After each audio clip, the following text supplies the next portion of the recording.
Good morning all of you.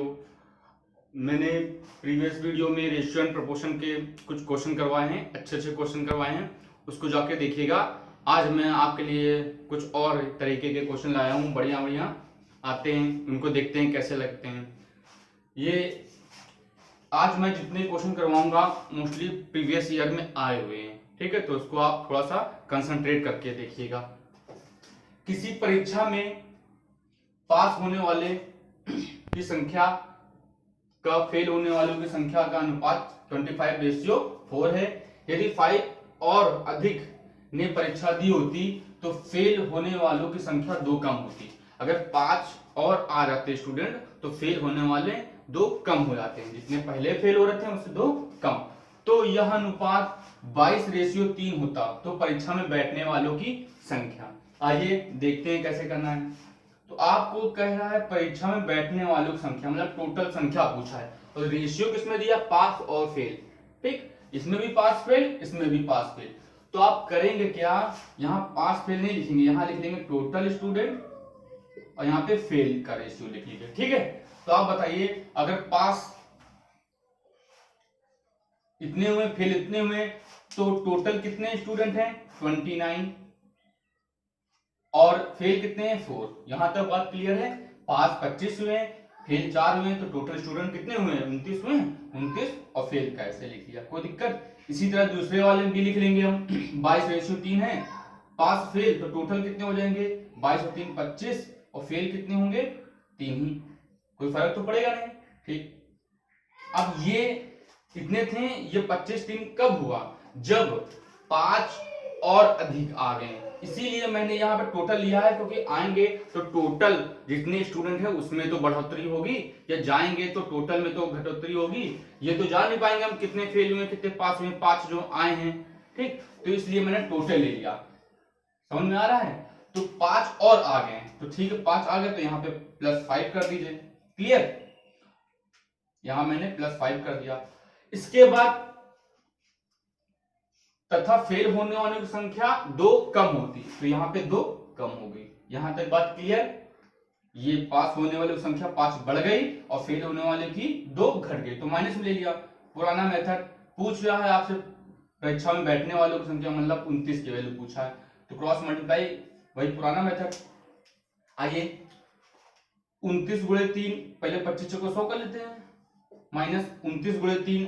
आप गुणा करना ऐसे करिए, 30 3 90 और ये एक ही तो कम है, तो 1 3 3, 90 में से 3 गया 87। ये सब डायरेक्ट करना है, हम बता रहे हैं आपको, ठीक है। इसी तरह नीचे वालों को ले लेंगे, 25 दूनी 50 और 5 दूनी 3 15, माइनस में है, घटाते वैसे ही तो पहले ही घट जाएगा, तो एक बार लिख के बता दें। 25 पहले देखिए 15 हो गया, माइनस 25 दूनी 50, तो मतलब -50। यहां तक बात क्लियर। ठीक, 100 में से 87 जाएगा 13 यूनिट की वैल्यू, ये जुड़ जाएगा 65 हो जाएगा, 1 यूनिट की वैल्यू 13 25 65 5। बात क्लियर। तुम निकालना अगर टोटल है तो 29 की वैल्यू, टोटल परीक्षा में बैठने वालों की संख्या 29 है, 1 की 5 तो 29 की वैल्यू 29 गुणे 5 कर दीजिए, कितना आएगा 145। आपका आंसर ऑप्शन में है, हाँ है, इजी है। हमने इसलिए पास और फेल नहीं लिखा क्योंकि यहाँ पे पास और बैठ रहे हैं, जब टोटल में कुछ घटे बढ़े तो आप टोटल जरूर लेंगे रेशियो, तभी इजी तरीके से लग पाएगा। टोटल यहाँ टोटल में 5 आ रहे थे, इसलिए मैंने टोटल और फेल, या पास का भी ले सकते थे, कोई मतलब नहीं, टोटल और फेल का ले लिया, दोनों में ये चीज कर लिया। टोटल 5 आए, फेल 2 हुए, बाकी मेथड आपको पता है। ठीक, स्पीड में शॉर्ट स्क्रीन ले लीजिए।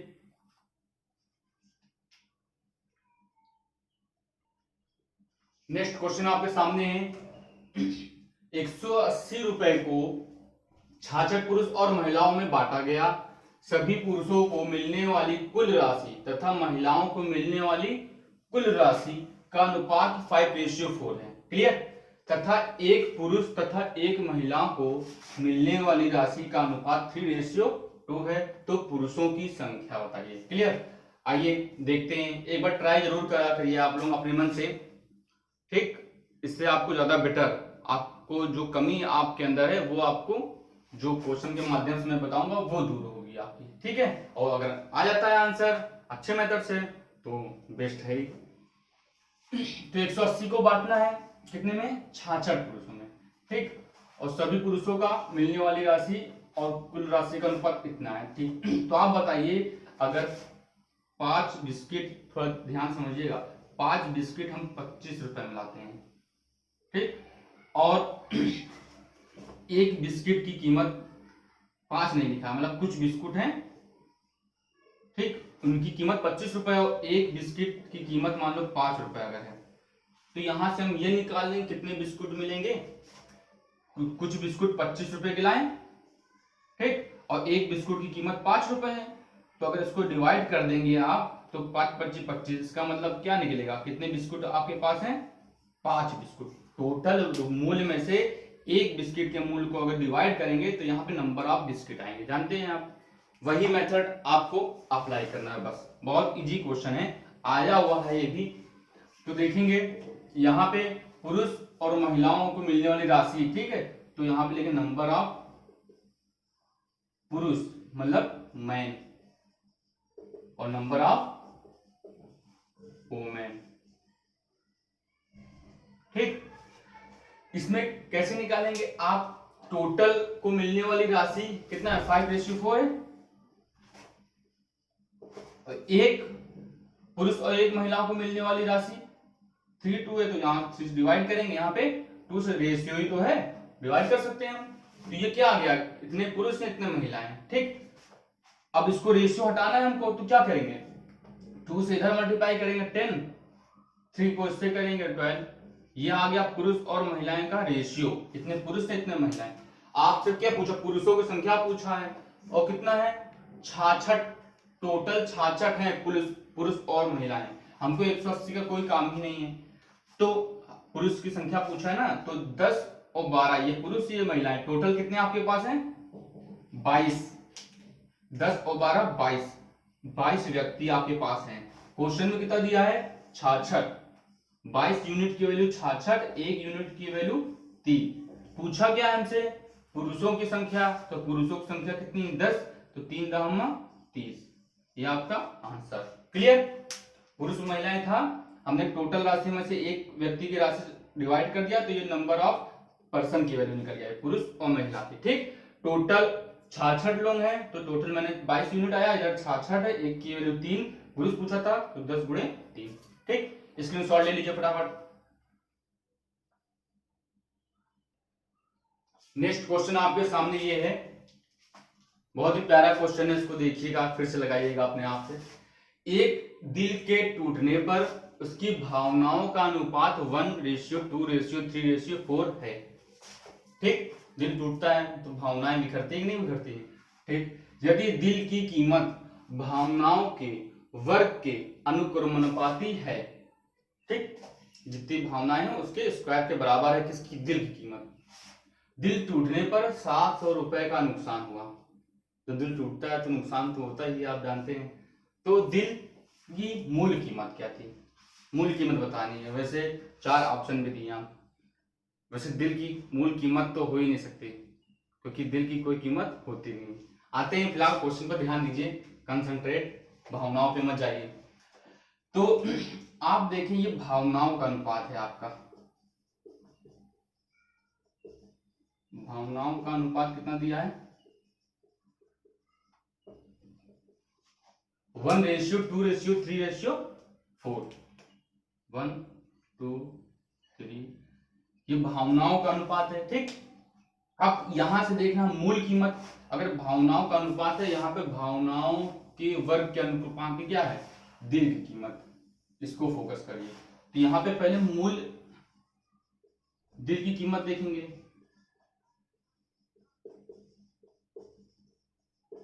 मूल दिल की कीमत का मतलब ये हुआ कि पहले कितना, मतलब ये भावना है तो कितनी, मतलब भावनाओं को पूरा जोड़ लेंगे, 3 3 6 4 10 भावनाओं 10 यूनिट है, तो मूल दिल की कीमत 10,100, ठीक। अब ये समझ में आ रहा है, ये दिया है भावनाओं के वर्ग के अनुपाती। अब कह रहा है जब दिल टूटा तब कितना हुआ, अब टूटने पर टूटने पर इसकी कीमत, ठीक, टूटने के बाद दिल की कीमत। तो यहाँ पे क्या होगा, 1 का स्क्वायर हो जाएगा। ये भावनाएं तो हैं, भावनाओं को वर्ग के अनुक्रमानुपाती है। यहाँ पे 3 का स्क्वायर, यहाँ पे 4 का स्क्वायर। तो यहाँ पे जोड़ेंगे आप तो कितना आएगा, 1 का स्क्वायर, 2 का स्क्वायर, 3 का स्क्वायर, 4 का स्क्वायर। 1 2 दूना 4, 1 5, 5 और 9 14, 14 और 8, 4 चौको 16 होता है, सॉरी 14 8 30, 30 यूनिट आए। यहां तक हमारे ख्याल से कोई दिक्कत है नहीं। ऑप्शन में डाल दे रहे हैं आप लोग, ऑप्शन लिख लीजिएगा। 900, 1000, 10,000 ये है, स्पेस नहीं है। इतना समझ में आया? तो आप देखेंगे क्वेश्चन में यही कह रहा है कि दिल टूटने पर 700 रुपए का नुकसान हुआ। तो आप बताइए पहले दिल की कीमत कितनी थी आपकी, 100। क्यों? पहले दिल की कीमत 100 थी, अब टूटा तो कितनी कीमत आई, ये कीमत ही तो है, तो 30 आई। कितने का नुकसान हो रहा है, 70 का। तो यहाँ पे क्वेश्चन देखेंगे, यहाँ पे 70 यूनिट की वैल्यू हमारे अकॉर्डिंग 70 आ रहा है, क्वेश्चन के अकॉर्डिंग 700 रुपए, 1 यूनिट की वैल्यू 10। क्लियर? आपसे पूछा क्या है, दिल की मूल कीमत। तो मूल कीमत देखो निकाला मैंने कितना, 100। तो आप बताइए 1 यूनिट की वैल्यू 10 है, तो 100 यूनिट की वैल्यू यहीं पे निकाल दे। 100 यूनिट की वैल्यू 1000। समझ में आ रहा है? 1 यूनिट की वैल्यू 10, तो 100 यूनिट की वैल्यू 1000। आपका 1000 आंसर। क्लियर? एक बार फिर से देख लीजिए। कह रहा था कि इसकी भावना, दिल के टूटने पर उसकी भावनाओं का अनुपात 1 2 3 4 है। यदि दिल की कीमत भावनाओं के वर्ग के अनुक्रमानुपाती है तो दिल टूटने पर 700 का नुकसान होता है। तो दिल की मूल कीमत क्या है? तो आपने तुरंत भावनाओं का अनुपात लिख लिया, यहां से भावनाओं को जोड़ा, एक भावना उत्पन्न हुई, उससे आपने क्या निकाला, मूल कीमत निकाला। क्या मूल कीमत? उसके भावनाओं के वर्ग के बराबर है। तो वर्ग 10 का स्क्वायर 100, ये मूल दिल की कीमत आई। अब कह रहा है टूटने पर कीमत क्या है, तो इसका अलग अलग वर्ग कर दीजिए, 1 का वर्ग, 2 का, 3 का, 4 का, जोड़ेंगे 30 आएगा। ठीक, 100 कीमत थी, 30 हो गई, 70 का नुकसान हुआ, क्वेश्चन में कह रहा है 700 का नुकसान, तो 1 यूनिट की वैल्यू 10। मूल कीमत 100 आया था मेरे अकॉर्डिंग, 1 यूनिट की वैल्यू 10 है, तो 100 यूनिट की वैल्यू 1000। क्लियर? तो ये बहुत ही प्यारा क्वेश्चन है, और फिर से बता रहा हूं, ये 10,000 1000 आया है, 1000 10,000 लाख करोड़ चाहे जितना रुपए हो, दिल की कीमत कभी नहीं हो सकती। ठीक, स्क्रीनशॉट। नेक्स्ट क्वेश्चन आपके सामने ये है, 530 रुपए को ए बी सी में इस प्रकार बांटा गया कि ए को बी से 70 रुपए अधिक तथा बी को सी से 80 रुपए अधिक मिले। तो इन तीनों का अलग अलग हिस्सा क्या है, ए बी सी का आपको सेपरेट हिस्सा बताना है। क्लियर? आइए, इजी क्वेश्चन है, लगा लेंगे आप लोग, लेकिन चलिए देखते हैं। यहां पे लिख लीजिए ए बी सी, लिखने में कोई प्रॉब्लम नहीं होगी। ठीक, तो ए को बी से 70 अधिक, तो बी बेस मान लीजिए आप, बी को एक्स मान ले रहे हैं थोड़ी देर के लिए, एक्स मानने में कोई दिक्कत तो नहीं है आपको। क्लियर? तो बी को एक्स माना, ए को बी से 70 अधिक, तो इससे 70 अधिक, तो 70 अधिक कर दीजिए आप। क्लियर? ठीक, आगे देखते हैं। बी को सी से 80 अधिक, बी को सी से 80 अधिक, मतलब सी जितना होगा उससे 80 ज्यादा होगा ये। तो अब इसको ज्यादा तो करेंगे नहीं, हम इसी को कम कर दे रहे हैं, कोई दिक्कत? अगर देखो वही, जैसे आप किसी से, आपके पास किसी से 100 रुपए अधिक है, ठीक, ये जैसे उसके पास 200 रुपए है, तो आपके पास माइनस 100 है, तो आपसे 100 अधिक है। ठीक, या ये भी तो कह सकते हैं उसके पास 200 है, तो आपके पास कितना, उससे 100 कम। चाहे पहले व्यक्ति से दूसरे व्यक्ति के पास 100 अधिक कहिए, चाहे दूसरे व्यक्ति से पहले व्यक्ति पर 100 कम कहिए, बात वही है। तो यहाँ से ये 80 अधिक है, तो हमने इसको 80 कम कर दिया, इसमें 80 जोड़ेंगे तो XC तो आएगा। तीनों का सेपरेट निकल गया, तीनों का योग कितना आना चाहिए, 530 में तो बांटना है, तो तुरंत आप जोड़ दीजिए, जोड़िए कितना आएगा, x x x 3x 70 और माइनस 80 माइनस 10 की वैल्यू कितना दिया है, 530, तो 3x इक्वल टू 540, तो x इक्वल टू 3 कम 3 2 बचा 3 8 24, 180 यूनिट आ गया, 180 रुपए। तो हमको निकालना, अलग अलग निकालना है, तो अलग अलग देख लीजिए आप। ए की कितनी आएगी, x प्लस 70, 180 प्लस 70 मतलब 250, बी कितना पाएगा 180, सी कितना पाएगा 180 माइनस 80 मतलब 100। तो आपका सेपरेट ए बी सी का निकल गया। बात क्लियर है? बहुत ही छोटा था, रिपीट करने की जरूरत तो है नहीं। ठीक, एक बार देख लीजिए अगर दिक्कत है। जो कह रहा था कि ए को बी से 70 अधिक, तो बी को x माना तो ए को 70 अधिक कर दिया। सी बी से 80 ज्यादा है, तो हमने कहा इसको 80 नहीं बढ़ाएंगे, इसी में 80 कम कर दे रहे हैं, तो बात तो वही है, इसमें 80 जोड़ेंगे तो ये आएगा। तीनों का सम 530 दिया था, जोड़ लिया x x x 3x, 70 में से 80 गया माइनस 10, ये आप जानते हैं, इक्वल टू योग 530 आना चाहिए। सॉल्व किया 3x 10 उधर लेके 40, 540 हुआ, x की वैल्यू 180, वैल्यू रख दिया है, इतना आ गया। क्लियर? स्क्रीनशॉट लीजिए, आते हैं नेक्स्ट क्वेश्चन पे। नेक्स्ट क्वेश्चन आपके सामने है। विद्यालय में कुल विद्यार्थियों की संख्या 660 थी। एक विद्यालय है जिसमें कुल विद्यार्थियों की संख्या 660 थी। लड़के और लड़कियों की संख्या का अनुपात 13:9 था।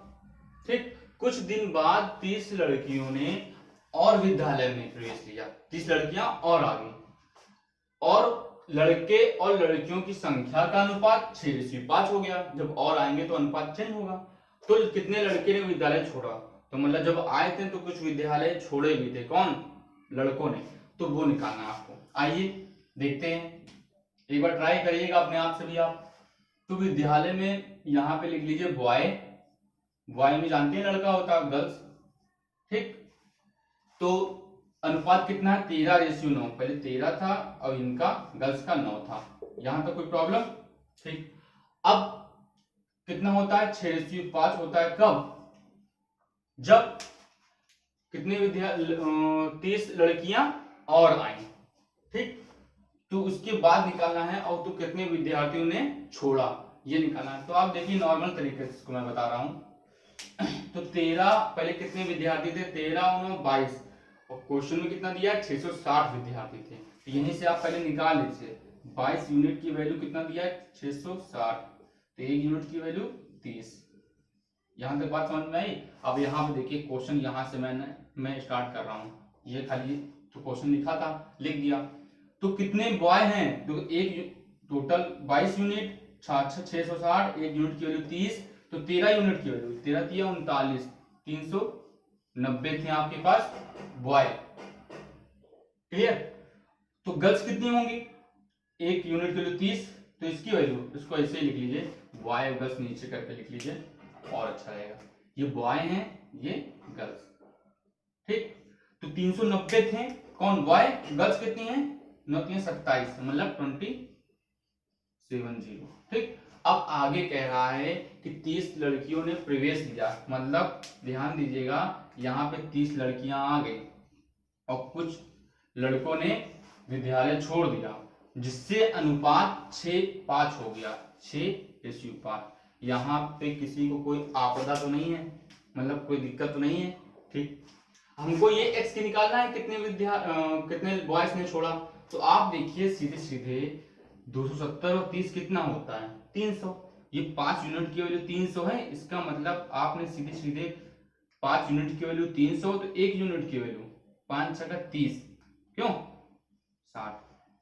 यहां तक समझ में आ रहा है? अरे मतलब 5 को अगर 60 से गुणा करेंगे तभी तो आएगा 300, 5 छक्का 30, ये 300 है। तो अगर नीचे 60 से गुणा करने पे ये आ रहा है, तो ऊपर भी 60 से गुणा करने पे पूरा जो आएगा मैटर आएगा। तो यहाँ पे भी हम 60 से क्या कर देंगे गुणा, जैसे 60 से गुणा करेंगे 6 छक्का 36, कितना बन जाएगा आपका 360। बस आपका आंसर। आप बताओ, नीचे 300 है, ऊपर 360 होना है, लेकिन है कितना 390 माइनस x। तो आप बताओ 390 में कितना घटाएं कि 360 हो जाए 30। बस आपका आंसर x इक्वल टू 30। बहुत इजी तरीका है, बस आपको इतना ही लिखना ही है। ओरल अगर चाहो ओरल भी हो जाएगा। ठीक, एक बार फिर से देख लीजिए, इतने बॉय और गर्ल्स का रेशियो था, जब 30 गर्ल्स आई और कुछ बॉयज ने छोड़ा, तो रेशियो इतना होता है। तो हमने देखा टोटल स्टूडेंट दिए थे, इसलिए तुरंत हमने टोटल यूनिट निकाला, 22 की वैल्यू 660, 1 की वैल्यू 30, यहां से बॉयज का आ गया, गर्ल्स का आ गया। ठीक, क्वेश्चन के अकॉर्डिंग कुछ बॉय जा रहे थे तो माइनस एक्स कर दिया, यही निकालना है, बट 30 गर्ल्स आ गई थी, ठीक, रेशियो इतना हो गया। आपने देखा 5 यूनिट की वैल्यू 300 है, तो 1 यूनिट की वैल्यू 60 होगी, या सीधे 5 को किससे गुणा करें कि 300 आए, 6 60 से, 6 पंचे 30, जब नीचे गुणा करने पे ये आ रहा है तो ऊपर भी गुणा करने पे पूरा मैटर आना चाहिए, तो 6 छंग 36 कितना आएगा 360, यहाँ पे 390 माइनस एक्स है, तो 390 में कितना घटाएं कि 360 आए, सीधी सीधे 30। क्लियर, यही आपका आंसर। शॉर्ट स्क्रीन लीजिए, आते हैं नेक्स्ट और मजेदार क्वेश्चन है, जो अब लास्ट 2 क्वेश्चन बचे हैं, बहुत ही बेहतरीन, बहुत मजा आने वाला है, ठीक है, आप एंजॉय लीजिए, स्क्रीनशॉट लीजिए। नेक्स्ट क्वेश्चन आपके सामने है, संपूर्ण पृथ्वी पर भूमि और जल का अनुपात 1:2 है, ठीक, उत्तरी अर्धगोलार्ध पर यह अनुपात 2:3 है, ठीक, तो दक्षिणी अर्धगोलार्ध पर यह कितना होगा, ठीक। आइए देखते हैं, पहले तो आप ज्योग्राफी अगर आपकी स्ट्रांग है तो आप उत्तरी गोलार्ध दक्षिणी गोलार्ध जानते होंगे, तो ये पूरा गोलार्ध है, ये कटता है, ठीक, इक्वेटर से, तो ये नीचे वाले को पूरब ऐसे जानते हो ना, पूरब पश्चिम ईस्ट वेस्ट नॉर्थ साउथ, ठीक, तो 4 गोलार्ध में कटते हैं, सॉरी 4 दिशाएं हैं, तो इसको उत्तरी, इसको दक्षिणी गोलार्ध। क्लियर, आइए देखते हैं।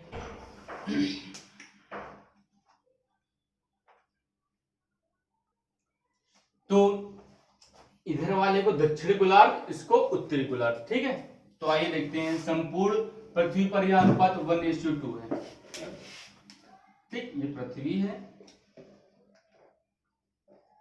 कितना अनुपात है 1:2 है, क्लियर, और उत्तरी गोलार्ध पे यह अनुपात कितना है, उत्तरी गोलार्ध 2:3। ध्यान से देखिएगा, कॉन्सेप्ट एक है, तो आप बताइए 1 और 2 को अगर जोड़ेंगे कितना 3, टोटल पृथ्वी में जो भी पार्टिकल भूमि और जल मिला के 3 यूनिट होगा, इसमें भी 3 और 2 5, ये उत्तरी गोलार्ध है, ऊपर का हिस्सा 3 2 5 होगा ये, ठीक, आपको करना क्या है, इसका एलसीएम ले लेना है, ठीक, आप जैसे इसका एलसीएम लोगे 3 5 15 हो गया इसका एलसीएम, क्लियर।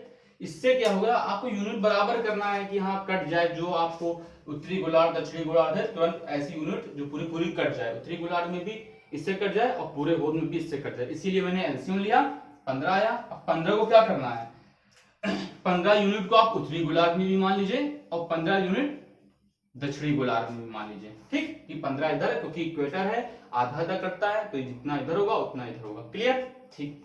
अब आप देखिए टोटल कितना हो गया 15 15 30, ठीक, तो 30 है, 30 को 1:2 में अगर आप डिवाइड करेंगे भूमि और जल को तो कितना आएगा, 2 और 1 3 यूनिट की वैल्यू कितनी है 30, ठीक, ऐसे लिख दीजिए पहले 1:2, ठीक, तो 3 यूनिट की वैल्यू 30, 1 यूनिट की वैल्यू 10, तो यहाँ पे 10 आ गया आपका, यहाँ पे 20 आ गया, ये भूमि है ये जल, क्लियर। इसी तरह आपको किसमें बांटना है, उत्तरी दक्षिणी गोलार्ध निकालना है, उत्तरी गोलार्ध दिया है तो उत्तरी गोलार्ध में बांट लीजिए, उत्तरी गोलार्ध में जब बांटेंगे कितना है 2:3, तो कितना है उत्तरी गोलार्ध में 15, 15 को भी बांटना है किसमें 2:3 में, मैं डिटेल में समझा रहा हूं, इतना लिखना नहीं है आपको, 2:3, तो 2:3, 2 और 3 5 की वैल्यू 15, तो 1 की वैल्यू 3, ठीक, तो 2 की वैल्यू 6 आएगा और इसकी वैल्यू 3 3 जा 9, 6 और 9 में डिवाइड होंगे, 6 9 15 होता है, 10 20 30, क्लियर। बस अब आप बताइए पूरे पृथ्वी में 10 यूनिट क्या है भूमि है और 20 यूनिट जल है, ठीक, इधर वाले उत्तरी सॉरी ऊपर उत्तरी गोलार्ध में कितना है 6 यूनिट आपकी भूमि है, 9 यूनिट जल है, ठीक। अब क्या करना है, आपको दक्षिण निकालना है, तो टोटल वैसे अगर इसका पार्ट सेपरेट कर दोगे तभी तो दक्षिण का आएगा, तो बस दक्षिण का कितना आएगा, दक्षिणी गोलार्ध,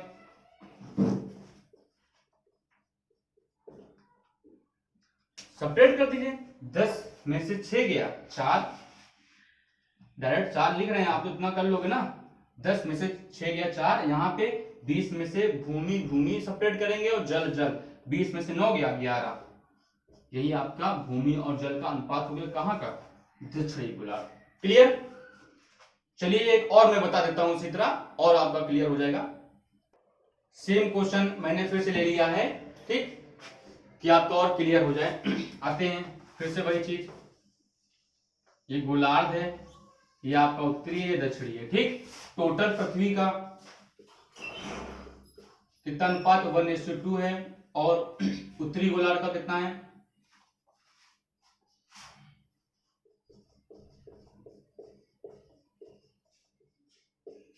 उत्तरी गोलार्ध का 3:4 है। क्लियर। हमने क्या कहा है, इसका एलसीएम लीजिए, 3 आएगा, ऐड करने पे इसका 7 आएगा, 21 एलसीएम हो गया इसका, ठीक। अब 21 को आप इधर कर लीजिए, मान लीजिए उत्तरी गोलार्ध, इसका भी 21 है, तो इसका भी 21 है। बात क्लियर। जितना एलसीएम आता है दोनों तरफ मान लेते हैं, क्यों, क्योंकि कट जाए वैल्यू। अब आपसे कह रहा है उत्तरी गोलार्ध का अनुपात 3:4 है और टोटल का 1:2। तो आप बताइए अगर 1:2 है तो पृथ्वी का कितना हो जाएगा, पृथ्वी का है 1:2। आपका टोटल आया कितना, 21 21 42, तो 42 जो 42 है ये इसका पृथ्वी का, तो 42 को 1:2 में बांटिए, बांट लेंगे, 1 और 2 3 की वैल्यू 42, तो डिवाइड करेंगे तो कितना आएगा 14, ये 14 हो गया, ये 28 हो गया। बात क्लियर, इजी है। इसी तरह ये पृथ्वी का आया है, और उत्तरी गोलार्ध का कितना आएगा आपका 3:4, तो उत्तरी गोलार्ध को यहीं पे कर लेते हैं हम। तो 21 को 3:4 में करना है, 3:4 में, तो 3 और 4 7, 7 की वैल्यू 21, 1 की वैल्यू 3, तो 3 की वैल्यू 9, 4 की वैल्यू 12। बात क्लियर, 9 और 12 आ गए।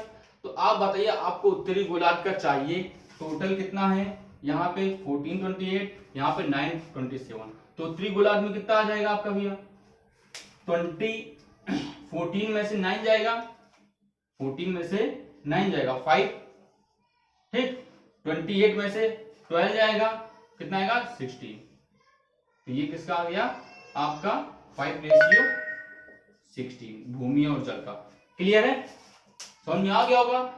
इसका एलसीएम लिया मैंने, 21 आया, 21 दोनों तरफ हो गया, टोटल कितना है 42 को 1:2 में डिवाइड कर दिया। अब उत्तरी गोलार्ध को 3:4 में करना था, तो उत्तरी गोलार्ध ये है 3:4 हो गया, 3 और 4 7 की वैल्यू 21, 1 की वैल्यू 3, 3 3 9, 3 4 12, ठीक। दक्षिणी निकालना था, टोटल में से सेपरेट कर दिया, 14 में से 9 गया 5, 28 में से 12 गया 16, 5:16, ठीक। आते हैं लास्ट क्वेश्चन, यह आपका बहुत ही खूबसूरत क्वेश्चन है और लास्ट क्वेश्चन है। आइए देखते हैं, एक बार ट्राई आप लोग अपने आप से भी करिएगा, ठीक है। आइए, ए, बी और सी की आय का अनुपात 3:4:5 है, क्लियर, तथा उनके खर्च का अनुपात 4:5:6 है।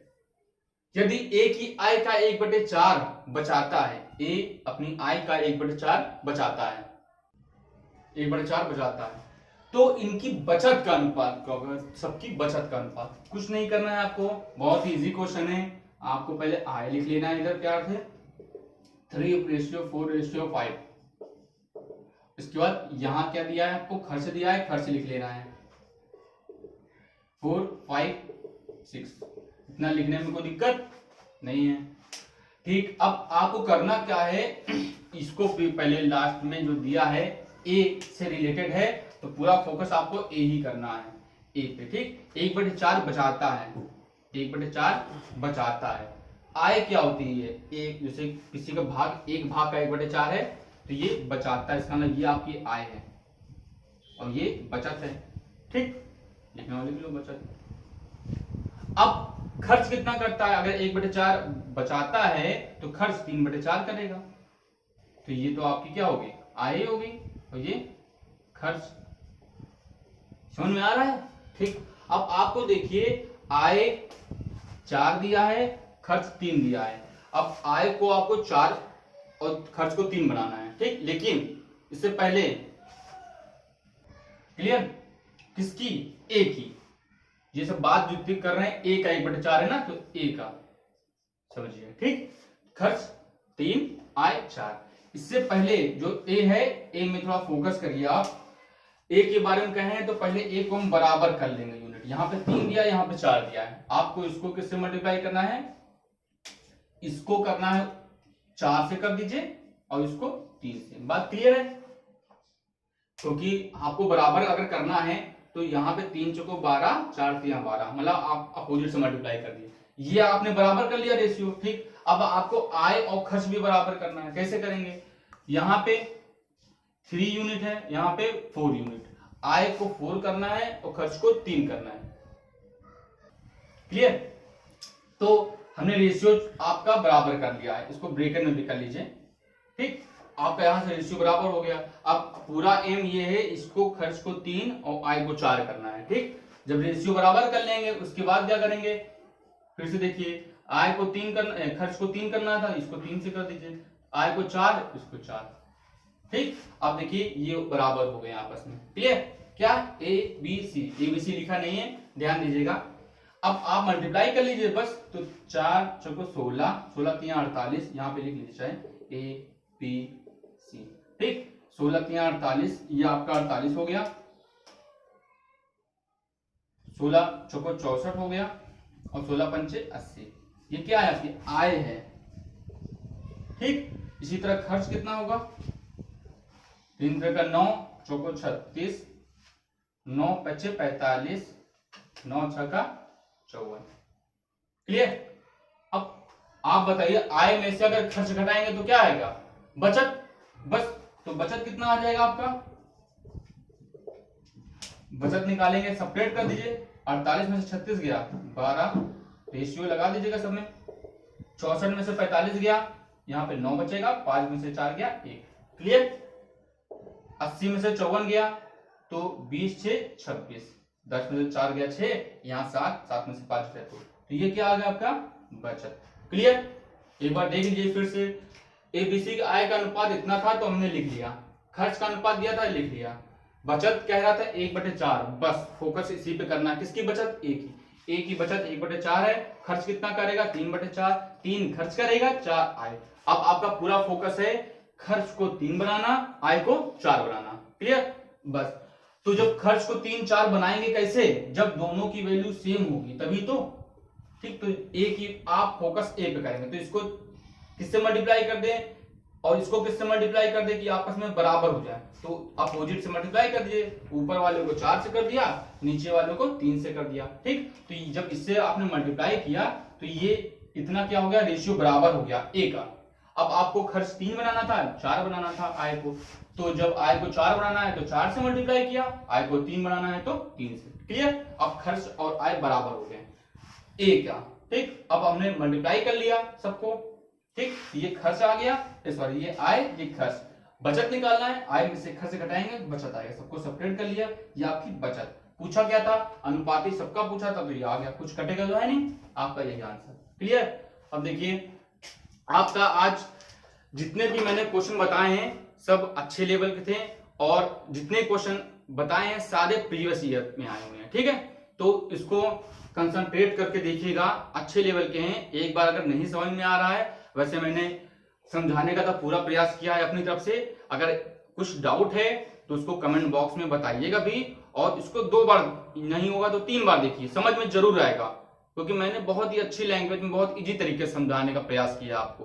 क्लियर, तो आप 1 नहीं 2 बार देखिए, और तब भी कुछ प्रॉब्लम होती है तो आप कमेंट बॉक्स में जरूर बताइए, ठीक। आप बताते हैं तभी तुमको पता चलेगा कि हम किस तरह समझाएं आपको कि और बेटर समझ में आए। क्लियर, तो ठीक है, घर पर रहिए, हंसते रहिए और एंजॉय कीजिए। अब जो कुछ बचे क्वेश्चन है नेक्स्ट टाइम मैं फिर से अच्छे क्वेश्चन लेके आता हूं। मिलते हैं नेक्स्ट टाइम, बाय।